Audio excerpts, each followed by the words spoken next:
काय सांगणार आज या ठिकाणी सफाई कामगारांचं अधिवेशन आयोजित करण्यात आलेलं आहे। आज जळगावमध्ये सफाई कामगारांचं अधिवेशन आहे आणि त्यासाठी नाना भाऊ आणि मला काँग्रेस पक्षाकडून आमंत्रित करण्यात आलं। सफाई कामगारांचे विषय खूप ज्वलंत आहेत आणि मी नेहमी विधानसभेत मांडलेत।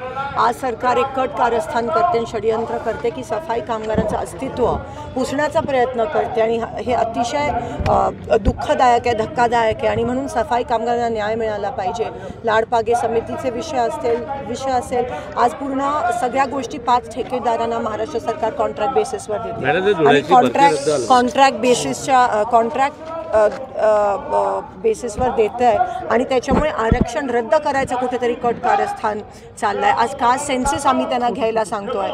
कमीत कमी सफाई कामगार किती आहेत आपल्या महाराष्ट्रात त्यासाठी तरी कास्ट सेन्सेस झाला पाहिजे आणि ह्यांना खूप मोठ्या प्रमाणात ह्यांचं अस्तित्वच नाही आहे असं हे सरकार म्हणायचा प्रयत्न करते आणि म्हणून त्यांच्या घराच्या योजना असतील, त्यांचे लोन प्रकरणं असतील, त्यांना नोकरीचा विषय असेल, अनेक असे त्यांचे मुलांचे विषय असतील, अनेक अशा विषयाकडे सरकार दुर्लक्षित करत आहे। म्हणून ह्यांची लढाई खूप महत्त्वाची आहे आणि काँग्रेस पक्ष एकमेव पक्ष आहे जो ह्यांच्या मनातलं काय ते समजू शकतो आणि ह्यांची जी लढाई आता रस्त्यावर आणण्याचा ची वेळ आली आहे आणि जोपर्यंत ह्यांच्या मागण्या पूर्ण होत नाही तोपर्यंत आम्ही सफाई कामगारांच्या सोबत आहोत। आज आमचं पुण्य आहे की नवीन वर्षाची सुरुवात ही सफाई कामगारांची च्या मेळाव्याच्या माध्यमातून होत आहे आणि त्यांचं दर्शन घेऊन तुम्ही नाही आहे असं हे सरकार म्हणायचा प्रयत्न करते आणि म्हणून त्यांच्या घराच्या योजना असतील, त्यांचे लोन प्रकरणं असतील, त्यांना नोकरीचा विषय असेल, अनेक असे त्यांचे मुलांचे विषय असतील, अनेक अशा विषयाकडे सरकार दुर्लक्षित करत आहे। म्हणून ह्यांची लढाई खूप महत्त्वाची आहे आणि काँग्रेस पक्ष एकमेव पक्ष आहे जो ह्यांच्या मनातलं काय ते समजू शकतो आणि ह्यांची जी लढाई आता रस्त्यावर आणण्याचा ची वेळ आली आहे आणि जोपर्यंत ह्यांच्या मागण्या पूर्ण होत नाही तोपर्यंत आम्ही सफाई कामगारांच्या सोबत आहोत।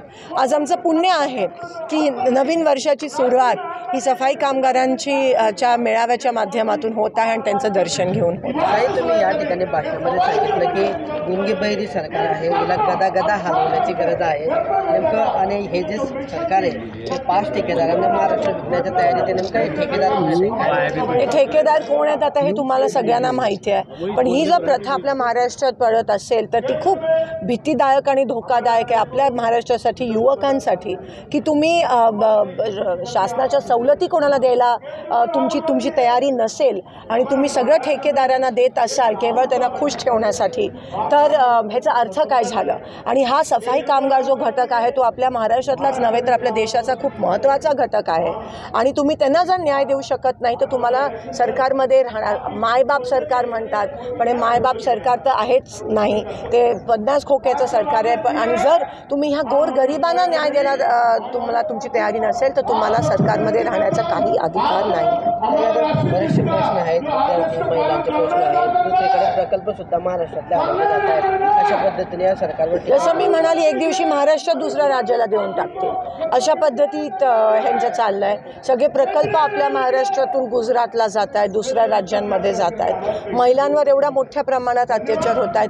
आपल्या लेकी ज्या आहेत, कुस्तीपट्टू जे आहेत त्यांच्यावर एवढा मोठा अत्याचार झाला आणि त्या ब्रिजभूषणला अजूनही सस्पेंड केलं नाही, पण विरोधी पक्षाचे इंडिया अलायन्सचे 146 खासदारांना तुम्ही फक्त प्रश्न विचारला म्हणून तुम्ही सस्पेंड करता। ह्याच्यापेक्षा जास्त लोकशाहीला खतरा काय असू शकतो।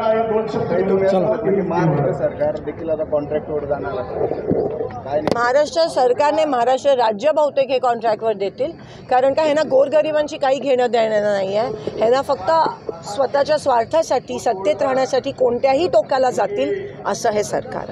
धन्यवाद। नवीन वर्षाच्या शुभेच्छा। देश विदेशातील प्रत्येक घडामोडींचे लाईव्ह अपडेट मिळवण्यासाठी आता साम टीव्हीच्या सर्व सोशल मीडिया प्लॅटफॉर्मला लाईक, फॉलो आणि सबस्क्राईब करा। तसंच सर्व नोटिफिकेशनसाठी बेल आयकॉन प्रेस करायला विसरू नका।